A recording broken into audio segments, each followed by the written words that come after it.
نحمدہ نصلی علی رسولہ الکریم اما بعد۔ میرے بھائیوں، بزرگوں اور دوستوں، آج ہم پڑھیں گے حضرت آدم علیہ السلام کی چند نصیحتیں، لہٰذا آپ سب درود شریف پڑھ لیں۔ اللہم صلی علی محمد النبی الامی و آلہ و صحبہ وبارک وسلم۔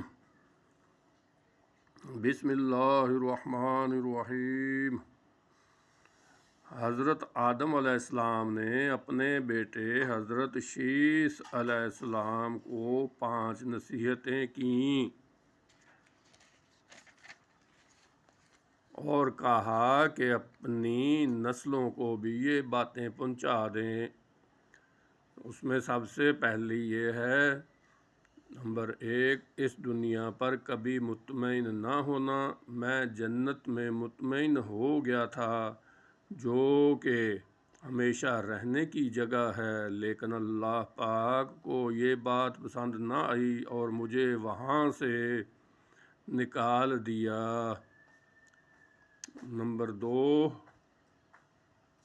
اپنی بیویوں کی خواہشات پر کبھی عمل نہ کرنا۔ میں نے اپنی بیوی کی خواہش پر عمل کر لیا تھا، یعنی اس کے کہنے پر وہ پھل کھا لیا تھا، اس پر مجھے ساری مصیبت اٹھانا پڑی۔ نمبر 3، اگر کوئی عمل کرنے سے پہلے خوب سوچ لیا کرو۔ اگر میں نے پھل کھانے سے پہلے اس کا انجام سوچ لیا ہوتا تو یہ مصیبت نہ آتی۔ نمبر 4، ایسی چیز یا کام نہ کرو جس کے بارے میں دل میں کھٹکا ہو۔ درخت کا پھل کھانے کے وقت میرا دل بھی مضطرب تھا، لیکن میں نے خیال ہی نہ کیا، پھر افسوس کرنا پڑا۔ نمبر 5، اہم امور میں مشورہ کر لیا کرو۔ اگر میں بھی فرشتوں سے مشورہ کر لیتا تو یہ انجام دیکھنا نہ پڑتا۔ تو میرے بھائیوں، بزرگوں اور دوستوں، یہ 5 نصیحتیں حضرت آدم علیہ السلام نے اپنی اولاد کو، حضرت شیث علیہ السلام کو کی تھیں۔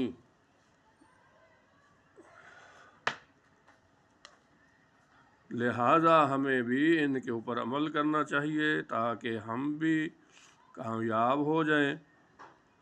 اللہ رب العزت ہماری مدد فرمائے، دنیا اور آخرت میں سب کو بھلائیاں نصیب فرمائے۔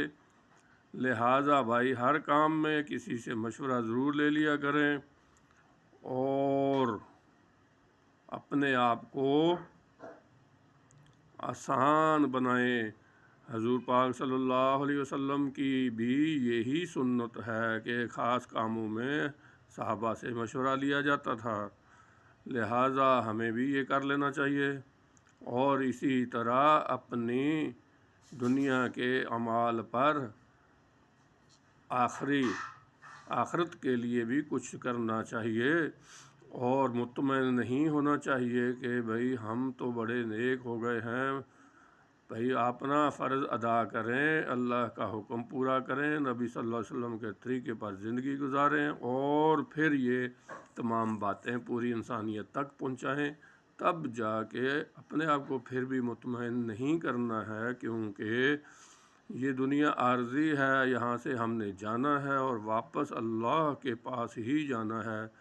اللہ ہی کی طرف سے ہماری روح آئی تھی اور اللہ نے ہمیں پیدا کیا اور روح ڈالی، اور پھر ہم نے اس دنیا کے اندر اچھے برے سب کام کیے ہیں، لہٰذا اپنے آپ کو مطمئن نہیں کرنا چاہیے۔ تو اللہ رب العزت مجھے بھی اور آپ سب کو بھی اس پر عمل کی توفیق عطا فرمائے۔ آمین ثم آمین۔ صدق اللہ العظیم و صدق اللہ رسولہ النبی الکریم۔